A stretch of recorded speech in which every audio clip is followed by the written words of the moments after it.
বান্দার কাছে মালাকুল মাউত আসে একজন সুন্দর সুশ্রী যুবকের আকৃতিতে, ধবধবে সাদা জুব্বা পরে সুন্দর যুবকের সুরাতে এসে আপনার মাথার শিয়রের সামনে মালাকুল মাউত বসবে, বসে বলবে, ইয়া আইয়াতুহান নাফসুত তাইয়্যিবা, ইয়া আইয়াতুহান নাফসুল মুতমাইন্না, হে প্রশান্ত আত্মা বের হয়ে আসো আপনার রূহ নেয়ার জন্য। হানুত মিন হানুতিল জান্নাহ, কাফান মিন আকফানিল জান্নাহ, জান্নাতের সাদা কাফনের কাপড় নিয়ে আসবে।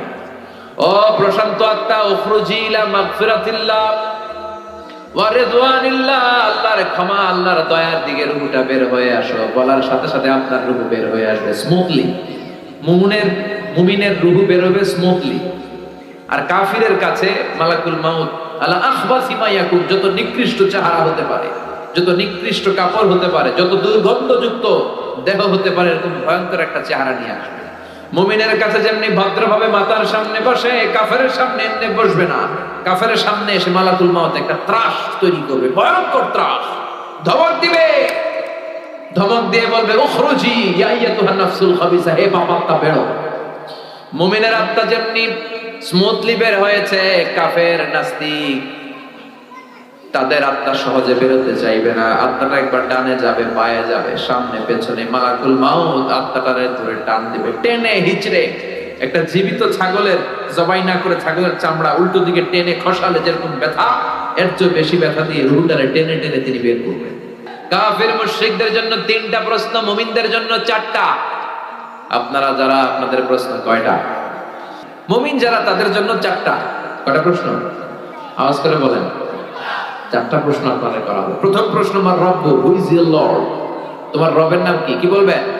আল্লাহ আমারে রব, এই রবি আমারে সব, দমে দমে তনু মনে তারি অনুভব। পড়েন, আল্লাহ আমারে রব, তোমার দুনিয়াতে আমি যেদিকে তাকাই, অথই নিয়ামতে ডুবে আছি সবাই। পাখ পাখালির গানে শুনি তাসবিহ কলরব, তাসবিহ কলরব। আল্লাহ আমারে রব, এই রবি আমার সব। প্রথম প্রশ্ন, তোমার রবকে? আমরা বলবো আমাদের রবকে। এরপরে প্রশ্ন করবে, ওমা দীনু, তোমার ধর্মের নাম কি? কি বলবে? কথা কন। আমরা বলবো ইসলাম আমাদের ধর্ম। এরপরে বিশ্বনবীর নূরানী চেহারাটা দেখিয়ে বলা হবে, আতারিফু হাদার রাজুল, এই লোকটারে চিনো নাকি? কি বলবেন? চাঁদের চেয়ে সুন্দর তুমি, নবী আমার কমলি ওয়ালা, দু জাহানের বাদশাহ তুমি, প্যারা নবী সাল্লাল্লাহু আলা, দু জাহানের বাদশাহ তুমি, প্যারা নবী সাল্লাল্লাহু আলা, চাঁদের চেয়ে সুন্দর তুমি, নবী আমার কমলি ওয়ালা। সুবহানাল্লাহ। আমরা বলবো, চিনি মানে উনি আমার কামলিওয়ালা নবী, যেই নবীর জন্য আমাদের প্রাণ, যেই নবীর জন্য আমাদের জান আর ভালোবাসা। এই নবীর সব সুন্নত আমরা দুনিয়ায় মানতাম, শুধু মিষ্টি খাওয়ার সুন্নত মানি নাই। মায়ের খাওয়া যে সুন্নাত, এটাও দুনিয়ায় আমরা মেনেছি। চিল্লায় বলেন ঠিক কিনা? এই নবীর জন্য আমরা সব করতাম, সব পালন করতাম। এটা আমাদের নবী। 3টা প্রশ্নের ঝটপট উত্তর আপনি দিয়ে দিলেন। এরপরে আরেকটা প্রশ্ন করা হবে, চতুর্থ প্রশ্ন, সেটা হচ্ছে ওমা ইলমু, হোয়াটস ইউর নলেজ? এই যে 3টা প্রশ্নের উত্তর তুমি পারছো, কেমনে পারছো? শিখলা কই? নকল করে আনছো? কাফনের কাপড়ে লেখা আনছো না? পরীক্ষার হলে ছেলেপেলেরা নকল করে না? হাতে লেখা নিয়ে যায়, হাতে। তারপরে কাগজে লেখে, এরপরে মোজার ভিতরে বলে, স্কেলের মধ্যে নকল করে, স্কেলে ছোট ছোট করে লেখে। এরপর যেই বেঞ্চির ভিতরে ওর সিট করেছে, ওখানে আগে লিখে রাখে। আছে না নাই? সব ফাঁস করে দিছে। আছে প্রশ্নও ফাঁস, নকলও ফাঁস। ফেরেশতারা বলবে, কেমন করে 3টা প্রশ্নের উত্তর জানলা? নকল করেছো নাকি? কোত্থেকে শিখলা? What's the source of your knowledge? আপনাকে বলতে হবে, আমি কোরআন থেকে জেনেছি, হাদিস থেকে জেনেছি। তা না হলে কোনো মুক্তির উপায় নাই। চিল্লায় বলেন ঠিক কিনা? ওইটাও যখন বলতে পারবেন, তারা বলবে, খোশ আমদেদ, কংগ্রেচুলেশন, সুস্বাগত, মাহলান ওয়া সাহলান, তোমার খুশ নসিব, সুস্বাগতম বলে তারা আপনাকে জড়িয়ে নিবে। আর ইলবাসু মিন লিবাসি আহলিল জান্নাহ, জান্নাতের একটা চমৎকার পোশাক পরিয়ে দেয়া হবে। ইউফাসসাহু লাহু কবরুহু 70 দিরান, আপনার কবরটারে 70 হাত লম্বা করে দেয়া হবে। ইফতাহু লাহু বাবুন ইলাল জান্নাহ, আপনার কবরের সাথে জান্নাতের একটা দরজার কানেকশন দেয়া হবে। এরপর ফেরেশতারা বলবেন, নাম কানাউমিল আরুস, ঘুমাও, you should get some sleep, you are very tired man, অনেক টায়ার্ড, অনেক ধকল গিয়েছে, এবার একটু ঘুমাও। কানাউমিল আরুস, বাসর রাতে বর যেমনি কনেকে নিয়ে শান্তিরে ঘুম দেয়, কনে আর বর যেমনি ঘুমায় ওরকম আরামের ঘুম দাও। ইসরাফিলের সিংগার ফুৎকার ছাড়া কেউ তোমার ঘুম ভাঙাবে না। সুবহানাল্লাহ। ঘুমাও, শান্তির আর আনন্দের একটা ঘুম দাও। এটা হচ্ছে আপনাদের অবস্থা। আল্লাহ আমাদের সবার অবস্থা যেন এমন হয়। আল্লাহ আমাদের মৃত্যু যেন ইমানের মৃত্যু হয়। চিল্লায় পড়েন আমিন। ইমানের পথে অবিচল থেকে আমার মরণ যেন হয়, তোমারই কাছে মিনতি আমার, তোমারই কাছে মিনতি আমার, মহামহিম দয়াময়। ইমানের পথে অবিচল থেকে আমার মরণ যেন হয়। পড়েন আমি। এটা একটা দোয়া। আমি এত ইসলামী সঙ্গীত গাই, এর কারণ হচ্ছে এগুলো তো, এগুলো কোরআন থেকে নেয়া, হাদিস থেকে নেয়া, এগুলো আলতু ফালতু গান না মিয়া। এগুলো গাইলে অন্তরে ইমানের তেজদীপ্ত চেতনায় উদ্দীপ্ত করে দেয় কে? ইমানের পথে অবিচল থেকে আমার মরণ যেন হয়। এটা দোয়া হয়েছে না? চিল্লায় পড়েন আমিন।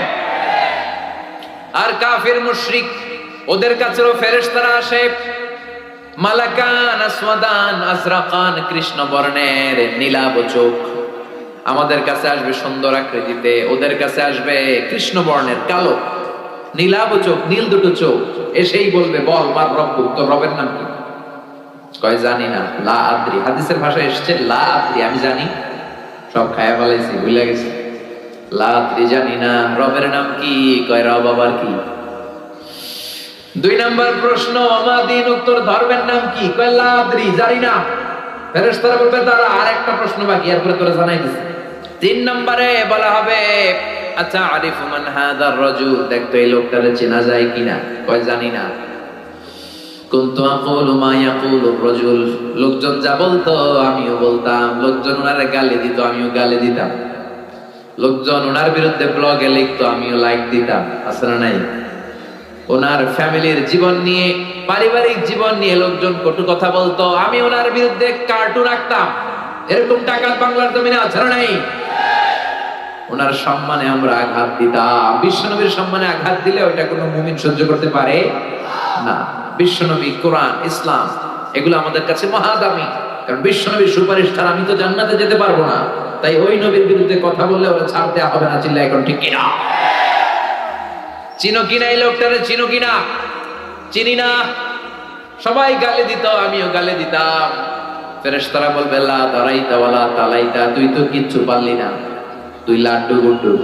তুই কি লাড্ডু গুড্ডু বোঝেন? মানে ফেল। তুই তো ডবল জিরো পাইলি। ফায়ুতরাকু বিমাতারিকা মিন হাদিদ, এবার লোহার হাতুড়ি দিয়ে ওরে পিটানো শুরু করা হবে, পিটিয়ে ওর মাসলগুলো থেতলে ফেলা হবে। ওয়ায়ুকালু লিল আরদি ইলতাইমি, কবরের 2 পাশের মাটিকে বলা হবে চাপ দাও।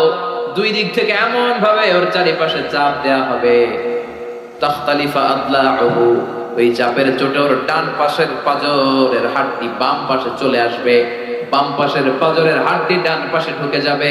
হাত্তা সাআ, কিয়ামত পর্যন্ত এরকম চাপাচাপি আর হাতুড়ের বাড়ি চলতে থাকবে। নাউজুবিল্লাহ পড়েন। ওই কবরে আমাদেরকে যেতে হবে। চিল্লা এখন ঠিক কিনা? আপনি ভাবেন, একদিন চোখ বন্ধ করে ভাবেন যে আমি নাই। মুহূর্তের মধ্যে কান্নাকাটি শুরু হয়ে যাবে। সবাই ফোন করে জানাবে, অমুক লোকটা আমাদের মাঝে নাই, মিজানুর রহমান আজহারী বিদায় হয়ে গেছে। যার কথা শোনার জন্য হাজার হাজার মানুষের ঢল নামতো, চলে গেছে, হুজুর আমাদেরকে ছেড়ে চলে গেছে। কান্নার রোল ভরে যাবে। আমার স্ত্রী কাঁদবে, আমার ছেলে মেয়েরা কাঁদবে, আমার বাবা মা আমার জন্য কাঁদবে, আত্মীয় স্বজনরা সবাই ছুটে আসবে। কিন্তু আমাকে কেউ রাখতে চাইবে না। আমার জানাজা কয়টা হবে, কোথায় হবে, মাইকে পত্র পত্রিকায় ঘোষণা শুরু হয়ে যাবে। এটা হবেই একদিন, হবে না? কান্নাকাটি শুরু হয়ে যাবে। আমার জানাজা কখন হবে অ্যানাউন্সমেন্ট দিয়ে দেওয়া হবে। জানাজা শেষে খাটিয়াতে করে আমাকে নিয়ে যাবে কবরস্থানে, ঠিক কিনা? আগে থেকেই কবর খোঁড়া থাকবে, হয়তো হাজার হাজার মানুষ সেখানে যাবে। সব শেষে ওই মাটির কবরে আমাকে নামিয়ে দিয়ে আসবে, রেখে আসাবে অন্ধকার কবরে, উপরে বাঁশ দিয়ে মাটি চাপা দিয়ে, আর কেউ নাই। আমাদেরকে আমাদের রবের দরবারে ফিরে যেতে হবে। চিল্লা এখন ঠিক কিনা? থাকতে আসছি আমরা দুনিয়াতে, কথা বলেন। এজন্য মাঝে মাঝে একটু কবরস্থানে যাবেন, অতি নিকট সময়ে আমরা এই কবরস্থানে যে একটু ভিজিট করে আসবো। একটু যাবেন, একা একা যাবেন, গেলে দেখলে আখিরাতের কথা আপনার স্মরণ হবে। আপনার আব্বার কবরের সামনে যে দাঁড়াবেন, খেয়াল করবেন আজ থেকে 5 বছর আগে বাবার লাশটা কাঁধে তুলে এনে জামা কাপড় কিচ্ছু ছাড়া সাদা কাফন দিয়ে পেঁচিয়ে বাবাকে রেখে আপনি চলে এসেছিলেন। আপনার ছোট্ট ছেলেটা কেঁদেছিল দাদার লাশ দেখে। এই ছেলেটা আজ বড় হতে চলেছে, আপনি ওই দাদার জায়গায় যেতে চলেছেন। কিশোর ছিলেন, যুবক হলেন, বিয়ে করলেন, হয়ে গেলেন স্বামী, সন্তান হলো, মেয়ে হলো একটা, হয়ে গেলেন বাবা। মেয়েকে বিয়ে দিলে হয়ে গেলেন শ্বশুর। ওই মেয়ের আবার একটা মেয়ে হলো, এবার হয়েছেন নানা। আপনার চ্যাপ্টার শেষ। দাড়ি পাকতে শুরু করেছে, তাই না? চুল আর দাড়ির শুভ্রতা, বয়সের ভার, this is the circle of life. এটাই জীবন। রং ধরা যৌবন জং ধরে শেষ। আজকের তাগড়া যুবক কালকে কুচু বুড়ো, ঠিক কিনা? একটা লাঠি লাগে, বাঁকা হয়ে থাকা লাগে। এগুলো দেখেও মানুষের টনক নড়ে না, খালি বলে আমার সব আমার, আমার এলাকা, আমার ক্ষমতা, আমার দাপট, আমার টাকা। সামনে আসলে কোপায়া খেয়া ফেলাম। আসরা নাই? ফেরাউন থেকে শিক্ষা নেওয়া দরকার। সর্দি হয় নাই, কাশি হয় নাই, কোনোদিন জ্বর হয় নাই। ওই ফেরাউনের বাচ্চাও পৃথিবীর বুকে বাঁচতে পারে নাই। চিল্লায় বলেন ঠিক কিনা? পৃথিবীতে কেউ তো স্থায়ী হয় না, হোক না সে ফেরাউন কিবা নমরুদ। কেউ ভাবে চিরদিন রয় না, কেউ ভাবে চিরকাল রয় না। পৃথিবীতে কেউ তো স্থায়ী হয় না, হোক না সে ফেরাউন কিবা নমরুদ। কেউ ভাবে চিরদিন রয় না, কেউ ভাবে চিরকাল রয় না। চিল্লায় বলেন ঠিক কিনা? কেউ থাকবে না। এই ভাবার, এই চিন্তার সময়টুকু কি আমাদের আছে? এগুলো চিন্তাই করি না আমরা। সব সময় ভাবি ভবিষ্যতের কথা, এটা করব ওইটা করব, কিন্তু চলে যে যেতে হবে এটা আমরা ভাবি না। যেমন কবরস্থানে যাবেন, কবরস্থানে যে দেখবেন যে শুয়ে আছে, এরা আমার মতো হেঁটে বেড়াতো একদিন পৃথিবীতে, এরা আমার মতো ক্যারিয়ার নিয়ে ভাবতো, এরা আমার মতো ফ্যামিলির টেনশন নিয়ে খুব ব্যস্ত ছিল। বাড়ি ভাড়ার বিল পরিশোধ করতে হবে, গ্যাসের বিল, বিদ্যুৎ বিল, ছেলে মেয়েদের ক্যারিয়ার, এটা সেটা, জমি কিনতে হবে, ব্যাংক ব্যালেন্স, ফ্ল্যাট, কত টেনশন আর কত প্রতিযোগিতা আমাদের মধ্যে। কিন্তু চলে যেতে হবে, চলে গেলে সব শেষ। এজন্য সাইয়েদনা ওমরে ফারুক বলতেন, মুতু ক্বাবলান তামুতু, মরার আগে নিজে একবার মরো। হাসিবু ক্বাবলান তুহাসাবু আলাইকুম, আল্লাহর দরবারে হিসাব দেওয়ার আগে কাগজ কলম নিয়ে নিজের হিসাবটা মিলাও। লম্বা একটা লাইন করেন, ফিরিস্তি করেন, নিজেই কিরামান কাতিবিনের আমল করেন। 1 নাম্বার 2 নাম্বার দিয়ে লিখতে শুরু করে দেন, কি কি ভালো কাজ আমি করেছি যেগুলোর কারণে আমি আল্লাহর কাছে মাফ চাইতে পারি। 1 নাম্বার 2 নাম্বার দিতে দিতে দেখেন কয় নাম্বার যায়। এবার আরেক পৃষ্ঠার মধ্যে কি কি আকাম কুকাম আমরা করলাম, দুনিয়ায় কি কি পাপ করেছে, অন্যায় করেছে, ওইটারও একটা লিস্টি করেন। নিজে যে কত পাপ করছেন নিজে ভালো জানি, ঠিক কিনা? পৃথিবীর কেউ না জানলে আমি কি অন্যায় করছি আমি জানি না? পৃথিবী না জানুক আমি তো জানি, আমি কি পাপ করেছি হায়। পৃথিবী না জানুক আমি তো জানি, আমি কি পাপ করেছি হায়। আমার পাপের করলে বিচার, বাঁচার উপায় নাই আমার। দয়াময় প্রভু মাফ করো আমায়, মাফ করো আমায়। পড়ে না, চিল্লায় পড়ে না আমিন। এই জন্য সাইয়েদনা ওমর ফারুক বলতেন, মুতু ক্বাবলান তামুতু, মরার আগে নিজে একবার মরো। আল্লাহর দরবারে হিসাব দেওয়ার আগে নিজে একবার হিসাব করো কি কি পাপ তুমি করেছো। একদিন ভাবেন না, কবরে যান না, একদিন কবরস্থানে যেয়ে দেখেন যে লোকগুলো চলে গেল, বাসায় এসে একবার মরার আগে মরেন, শটান হয়ে বিছানায় শুয়ে পড়েন, চোখটা বন্ধ করেন। আপনি নাই, কি হবে? সব চলবে, কিন্তু আপনি থাকবেন না, ঠিক কিনা? ফ্যামিলির মতো ফ্যামিলি চলবে, স্ত্রী তার সময় কাটাবে, ছেলে মেয়েগুলো ছোট্ট থেকে বড় হবে, দিন গড়িয়ে রাত আসবে, মাস গড়িয়ে বছর আসবে, শীত শেষে গ্রীষ্ম আসবে, বসন্ত আসবে, ঠিক কিনা? চলে যাবে। This is the circle of life. আপনি ভাবেন একদিন, চোখ বন্ধ করে ভাবেন যে আমি নাই। মুহূর্তের মধ্যে কান্নাকাটি শুরু হয়ে যাবে, চিৎকার, কান্না, হই হল্লোড়। সবাই ফোন করে জানাবে অমুক লোকটা আমাদের মাঝে নাই, মিজানুর রহমান আজহারি বিদায় হয়ে গেছে, যার কথা শোনার জন্য হাজার হাজার মানুষের ঢল নামতো, চলে গেছে। হুজুর আমাদেরকে ছেড়ে চলে গেছে। কান্নার রোল ভরে যাবে, আমার স্ত্রী কাঁদবে, আমার ছেলে মেয়েরা কাঁদবে, আমার বাবা মা আমার জন্য কাঁদবে, আত্মীয় স্বজনরা সবাই ছুটে আসবে, কিন্তু আমাকে কেউ রাখতে চাইবে না।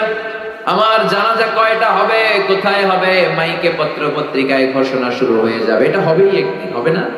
হবেই। কত সুনিশ্চিত বিষয় আমরা ভুলে যাই। The most certain thing in our life is death. আমাদের জীবনের সবচেয়ে সুনিশ্চিত বিষয় হচ্ছে মরণ। কিন্তু এই ধোঁকা, এই মরিচিকা, এই মায়া জালে আমরা আটকে পড়ে আছি। কান্নাকাটি শুরু হয়ে যাবে। আমার জানাজা কখন হবে অ্যানাউন্সমেন্ট দিয়ে দেওয়া হবে। গোটা দেশ থেকে আমার ভক্তকুলরা আসবে আমাকে শেষ বিদায় দেওয়ার জন্য। আমাকে গোসল দেয়া হবে। কত টাকা দিয়ে আমি আমার গোসলখানাটা বানিয়েছি। আমার শেষ গোসলখানাটা কি আমার গোসলখানায় হবে না? যেখানে লাশ ধোয় ওইখানে নিয়ে যাবে আমাকে। আমাকে নেকেট করা হবে, জামা থাকবে না, গোসল দিয়ে সাদা কাপড় দিয়ে আমাকে পেঁচ দেওয়া হবে। তারপর যেখানে আমার জানাজা ওইখানে নিয়ে যাওয়া হবে। হাজার হাজার মানুষের ঢল নামবে। শেষ বিদায়, জানাজা। জানাজা শেষে খাটিয়াতে করে আমাকে নিয়ে যাবে কবরস্থানে, ঠিক কিনা? আগে থেকেই কবর খোঁড়া থাকবে, হয়তো হাজার হাজার মানুষ সেখানে যাবে। সব শেষে ওই মাটির কবরে আমাকে নামিয়ে দিয়ে আসবে। The story is ended. ঘটনা শেষ, গল্পটা শেষ। চিল্লা এখন, ঠিক কিনা? এত ভালোবাসা, এত টাকা পয়সা, যশ খ্যাতি, ক্যারিয়ার কোথায় গেল? রেখে আসাবে অন্ধকার কবরে, উপরে বাঁশ দিয়ে মাটি চাপা দিয়ে, আর কেউ নাই, অন্ধকার, শুধু অন্ধকার। এই অন্ধকার যেন শেষ হতে চায় না। একদিন মাটির ভেতরে হবে ঘরে মন আমার, কেন বাঁধো দালান ঘর? প্রাণ পাখি উড়ে যাবে পিঞ্জর ছেড়ে, ধরা ধামে সবই রবে, তুমি যাবে চলে।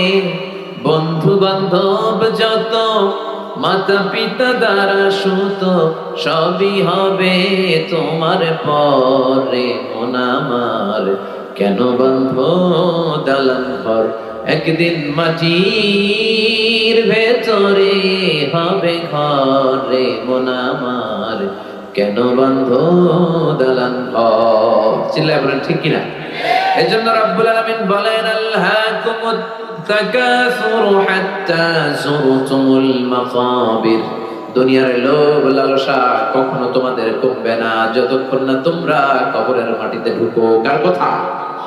Unlimited human demand. আল্লাহ বললেন, আল্লাহকুমুত তাকাসুর, বেশি বেশি চাওয়া, বেশি বেশি পাওয়া, অন্যের চেয়ে কেমনি নিজে বেশি অর্জন করা যায়, এটার কম্পিটিশন, এটার প্রতিযোগিতা তোমাদেরকে পাগল বানিয়ে রেখেছে। কবরের মাটিতে ঢোকার আগ পর্যন্ত তোমাদের এই পাগলামি আর গাফলতি থামবে না। চিল্লায় বলেন, ঠিক কিনা? দেখেন, আমরা এই মরিচিকা, পুরো জীবনটা হচ্ছে একটা ধোঁকা, একটা মায়াজাল, একটা মরিচিকা। আজ আছি কাল নাই, তাই না? মরে গেলে সব শেষ। আজ মরলে কাল দুদিন, একটার পর একটা। যার সাইকেল আছে সে খালি হুন্ডা চায়, যার হুন্ডা আছে ও প্রাইভেট কার চায়, মনে করে ওইটার মধ্যে সুখ। প্রাইভেট কার হয়ে গেলে এবার হেলিকপ্টার চায়, হেলিকপ্টার হইলে এবার এরোপ্লেন চায়, আছে না নাই? চেয়ারম্যান হয়েছে তো এমপি হতে চায়, এমপি হয়েছে মন্ত্রী হতে চায়, আছে না নাই? মন্ত্রী হয়েছে এবার প্রধানমন্ত্রী হতে চায়। মাগার এই দেশে সম্ভব না, ঠিক কিনা? এই দেশের প্রধানমন্ত্রী আগে থেকেই ফিটফাট। আমরা কয়জনকে পাইছি? আমার জীবনে হয়তো 2-3 জন। মাননীয় প্রধানমন্ত্রী শেখ হাসিনা, তার আগে কিছু সময় বেগম খালেদা জিয়াকে, আর এরশাদ সাহেবের সময় তোমরা ছোট। এই 2-4 জন ছাড়া এই দেশে খাওয়া নাই, কথা কও। তো যারাই ক্ষমতার মসনদে আসে তাদের জন্য আমরা দোয়া করি, তারা যেন ইসলামের পক্ষে কাজ করতে পারে। চিল্লায় পড়েন আমিন। এজন্য যার আছে বেশি, চায়ও বেশি। এজন্য আল্লাহ বললেন, আলহাকুমুত তাকাসুরু হাত্তা যুরতুমুল মাকাবির। দুনিয়ার লোভ লালসা, অতিরিক্ত কামানোর ইচ্ছা তোমাদেরকে একেবারেই গাফেল বানিয়ে দিয়েছে। খালি আরো লাগবে, আরো লাগবে, আরো কামাতে হবে। ছুটছি আমরা, অসময়ে প্রতিযোগিতা, টাওয়ার বানানোর প্রতিযোগিতা, আছে না নাই? বিশ্বনবী বললেন, কিয়ামতের আগে ওয়ান তারাল হাফাতাল উরাতাল আলাতা রিয়াশা ইয়াতাতাওয়ালুনা ফিল বুনিয়ান। কিয়ামতের আগে এমন কিছু লোক যাদের গায়ে দেওয়ার মতো কোনো জামা ছিল না, পায়ে দেওয়ার মতো জুতা ছিল না, তারা ছিল রাখাল। এলাকার সব চাইতে গরিব মানুষ হঠাৎ করে হু হু করে তারা ধনী হয়ে যাবে, বিশাল প্রতিযোগিতা শুরু করবে, টাওয়ার বানানোর, বিল্ডিং বানানোর। আছে না নাই? গোটা বিশ্বব্যাপী এখন এই টাওয়ার বানানোর প্রতিযোগিতা। পৃথিবীর সবচাইতে বড় যে টাওয়ারটা হতে যাচ্ছে জেদ্দাতে, এটার নাম কিংডম টাওয়ার। এটা এই বছর বা আগামী বছর হয়তো ওপেন করে দিবে, কাজ শেষ। এবার হজে আমি দেখেছি, দূর থেকে দেখেছি, বিশাল উঁচু। এটা 1000 মিটার উঁচু, 170 তলা হবে এটা উচ্চতায়। এরপরে যেটা আছে ওটার নাম হচ্ছে Burj Al Khalifa. Still now it's the tallest building in the world. এখন এটা সবচেয়ে উঁচু হিসেবে কনসিডার করা হয়। এটা 828 মিটার উঁচু, খুব সম্ভব 828 মিটার। আর এটা 163 তলা। কয় তলা? 163 তলা। এটার লিফট আছে, আপনার 30 সেকেন্ডের কম সময় টান দিয়ে 90 তলা নিয়ে যাবে। তাইওয়ানে একটা আছে দি টাইপেডাং 101, লিখবেন গুগল সার্চ বক্সে টাইপেডাং 101, 101 তলা, দেখবেন কি বিশাল বড় টাওয়ার। কাবা ঘরের পাশে একটা আছে জমজম টাওয়ার, মক্কার রয়্যাল ক্লক টাওয়ার বলে, 120 তলা উঁচু, বিশাল টাওয়ার। কিয়ামতের দিন আল্লাহ যখন পৃথিবীটার একটা ঝাঁকুনি মারবে, একটা ঝাঁকুনি যখন দিবে, এই টাওয়ার একটাও টিকবে? চিল্লায় বলেন টিকবে? ইদা জুলজিলাতিল আরদু জিলজালাহা ওয়া আখরাজাতিল আরদু আসফালাহা। আল্লাহ যখন পৃথিবীটাকে ধরে কাঁপিয়ে দিবে, সব টাওয়ার গুলো ভেঙে খান খান হয়ে যাবে, ঠিক কি না? এতে টাওয়ার বানানোর প্রতিযোগিতা, বিল্ডিং বানানোর প্রতিযোগিতা গোটা বিশ্বব্যাপী। কার চেয়ে বড় টাওয়ার কে বানাতে পারে, কার চেয়ে কে বেশি ধনী হতে পারে। ওয়ারেন বাফেট একজন আছে, বিশাল বড় ধনী। প্রিন্স ওয়ালিদ বিন তালাল আছে একজন, বিশাল বড় ধনী। আমি যে ইউনিভার্সিটিতে পিএইচডি করি, ওখানে যে 5 মিলিয়ন রিঙ্গিট দিয়ে আসছে, এটা নাও বিল্ডিং বানাও একটা। ক্যামব্রিজ ইউনিভার্সিটিতে তার নামে একটা স্কলারশিপ আছে, একটা সেন্টার আছে। অক্সফোর্ডে আছে, এমআইটিতেও আছে, Massachusetts of institute of technology. গোটা বিশ্বব্যাপী সে টাকা এইভাবে বিলাচ্ছে।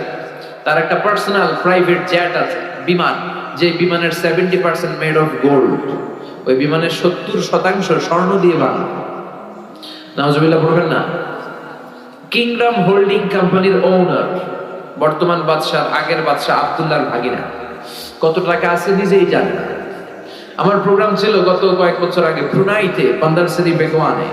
ওখানে পৃথিবীর সবচেয়ে বড় প্যালেস, রাজপ্রাসাদটা আমি দেখে এসেছি, নাম ইস্তানা নুরুল ইমান। এটার ভেতরে প্রায় 2000 কক্ষ আছে। এটা টয়লেট গুলো স্বর্ণ দিয়ে বানানো। টয়লেট গুলো স্বর্ণ দিয়ে বানানোর দরকার আছে? টাকা, প্রাচুর্যতা, মোহ, লোভ, মরিচিকা পাগলের মতো ছুটছে। তার কাছে রোলস রয়েসের একটা গাড়ির ব্র্যান্ড আছে, খুব দামি। ইন্ডিয়াতে এটা খুব চলে। ইন্ডিয়ান নায়ক নায়িকারা এই রোলস রয়েস দিয়ে চড়ে। এই রোলস রয়েস তার সংগ্রহে আছে 500। কয়টা আছে বলেন তো? একজন মানুষ খুব আনন্দ ফুর্তি মौज মাস্তি করার জন্য কয়টা গাড়ি লাগে? 2টা। আচ্ছা, আরো যদি বাড়িয়ে বলি 5টা, 10টা, 20টা। তার কাছে রোলস রয়েস গাড়ি আছে 500টা। স্বর্ণের গাড়ি আছে, স্বর্ণের পালকি আছে। আমি এগুলো সব দেখে এসেছি। এজন্য আল্লাহ বললেন আলহাকুমুত তাকাসুর, কত বেশি নেওয়া যায়, কত খাওয়া যায়, আরো লাগবে, আরো চাই। এই প্রতিযোগিতা তোমাদেরকে আখিরাতের ব্যাপারে গাফেল বানিয়ে দিয়েছে। চিল্লায় বলেন ঠিক না?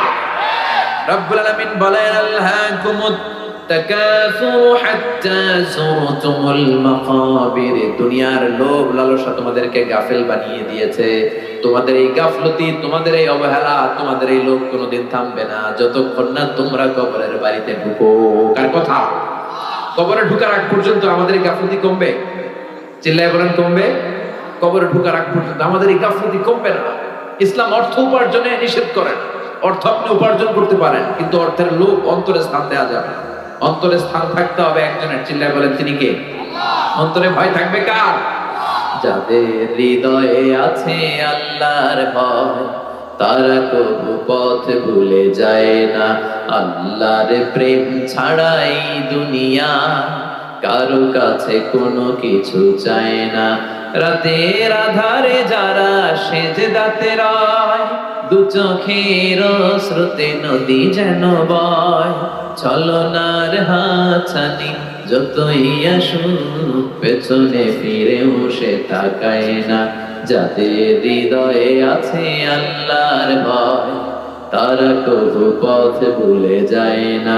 আল্লাহর প্রেম ছাড়াই দুনিয়া কারো কাছে কোনো কিছু চাই না, কারো কাছে কোনো কিছু চাই না। চিল্লায় বলেন ঠিক কিনা?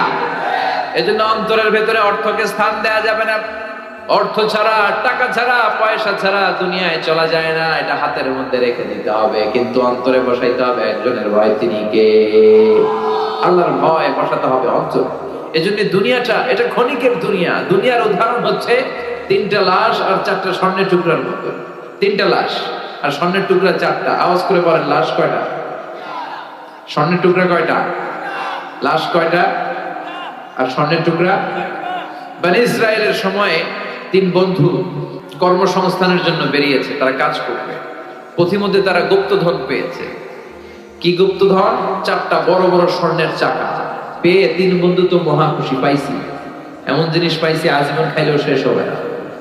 তো 3 বন্ধু বলে, স্বর্ণের চাকাগুলোকে আমরা ভাগাভাগি করে নিব, তার আগে এক কাজ করি, প্রচন্ড ক্ষুধা লেগেছে। একজনের পাঠাইছে, তুই বাজারে যা, বাজারে যেয়ে কিছু রুটি কিনে নিয়ে আয়, ওই রুটিগুলো ভাগ করে আমরা খাই, তারপরে স্বর্ণ ভাগাভাগি করি। তো ওরে রুটি আনতে পাঠিয়ে 2 বন্ধু প্ল্যান করতেছে, এক কাজ করি, যেটারে রুটি আনতে পাঠাইলাম ওটা যদি মাইরা ফেলতে পারি তাহলে তো আর ভাগাভাগির কোনো ঝামেলা নাই। আমরা 2 জন, স্বর্ণের চাকা 2টা, 4টা, তুই পাবি 2টা, আমি পাবো 2টা। আর যেটা রুটি আনতে গেছে ওইটা মনে মনে ভাবে, রুটির মধ্যে যদি 20 মাখাই নিতে পারি, কি মাখায়া? 20, তাহলে তো এই 2টা খাইয়া শেষ, 4টাই আমার। সে 20 মাখায় নিয়ে আসছে, আর এই 2 জন মিলে ওইটারে ধইরা মাইরা শেষ, ভর্তা বানায় ফেলছে। এবার 2 জন বলে, ওইটার মারতে অনেক কষ্ট হয়েছে, একটা কাজ করি, আগে রুটি খাইয়া দিই, তারপরে আমরা ভাগ করবো, তুই নিবি 2টা, আমি নেবো 2টা। ব্যাগের ভেতর থেকে রুটি খাইয়া এই 2টাও শেষ, এই 2টাও নাই। 3টা লাশ পড়ে আছে আর 4টা স্বর্ণের টুকরা পড়ে আছে। এটাই হচ্ছে দুনিয়া। চিৎকার করে বলেন ঠিক কিনা? এই দুনিয়া এমন দুনিয়া, এই দুনিয়ায় কেউ থাকতে আসে নাই, সবাই চলে যাবে। দাদা চলে গেল, বাবা চলে গেল, আপনি বোধহয় যাবেন না। যাবেন? আপনি যাওয়া লাগবে না? চলে যাওয়া লাগবে। আপনার ছেলেটা বোধহয় যাবে না, না? আচ্ছা, আপনার স্ত্রীর গর্ভে 4 মাসের বাচ্চা, ওইটা যাবে কিভাবে? ওটা তো আসেই নাই, যাবে কেমনি? আসবে, আসবে, যতদিন হায়াত পাওয়ার পাবে তারপরে যাবে। চিল্লায় বলেন ঠিক কিনা? মরতে আপনাকে হবেই। মানুষের জীবনের সবচেয়ে ভয়ঙ্করতম অভিজ্ঞতার নাম মৃত্যু। এটা জীবনের সর্বোচ্চ ভয়ঙ্কর অভিজ্ঞতা। এই মরতে যে কেমন লাগে কেউ বলে যেতে পারে না। আপনার আব্বা বলে যেতে পারছিল যে মৃত্যুর কষ্টটা এমন? কেউ বাঁচবে না একজন ছাড়া। চিল্লায় বলেন যিনি কে? কুল্লু মান আলাইহা ফানি ওয়া ইয়াবকা ওয়াজহু রাব্বিকা যুল জালালি ওয়াল ইকরাম ফাবিআইয়ি আলাই রাব্বিকুমা তুকাযযিবান।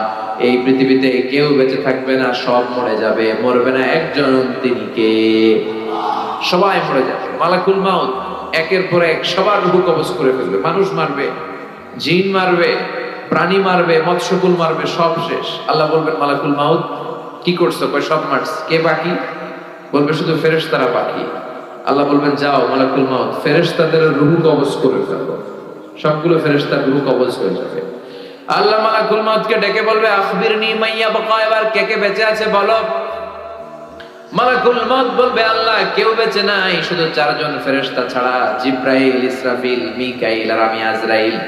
আল্লাহ বলবেন, যাও জিব্রাইলের রূহ কবজ করো, ইসরাফিলের রূহ কবজ করো, মিকাইলের রূহ কবজ করো, সবার রূহ কবজ হয়ে যাবে। এবার আল্লাহ বলবেন, আখবিরনি মাইয়া বাকা, কে কে বেঁচে আছে বলো। মালাকুল মউত বলবে, আল্লাহ আপনার কথা মতো কেউ নাই, জিব্রাইল নাই, ইসরাফিল নাই, মিকাইল নাই, মহাবিশ্বে কেউ নাই আমি ছাড়া, খালি আমি আর আপনি। আপনি তো আল হাইয়ুল কাইয়ুম, শাশ্বত চিরঞ্জীব, আপনি তো মরবেন না। আল্লাহ আমি আছি খালি, এবার আমি কি করব? আল্লাহ বলবে, এবার তুই মর। আল্লাহ কি বলবেন? কথা বলেন। মর, ইয়া মালাকাল মাউত, হে মৃত্যুর ফেরেশতা, এবার তুই একটু মর, তুই মর। এটা শুনে মালাকুল মউত ভয় পেয়ে যাবে, কাঁপতে শুরু করবে, তার কাঁপুনি ছুটে যাবে, কাঁপতে কাঁপতে খিঁচুনি এসে যাবে। আল্লাহ বলবেন, কেঁপে লাভ নাই, মরতে তোমাকে হবে। এই দুনিয়াতে যারা একবার আসার সুযোগ পেয়েছে তাদের জন্য মৃত্যুকে অবধারিত করে রেখেছে কে?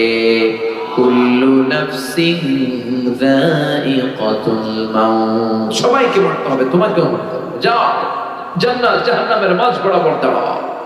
মালাকুল মাউত জান্নাত জাহান্নামের মাঝ বরাবর দাঁড়াবে।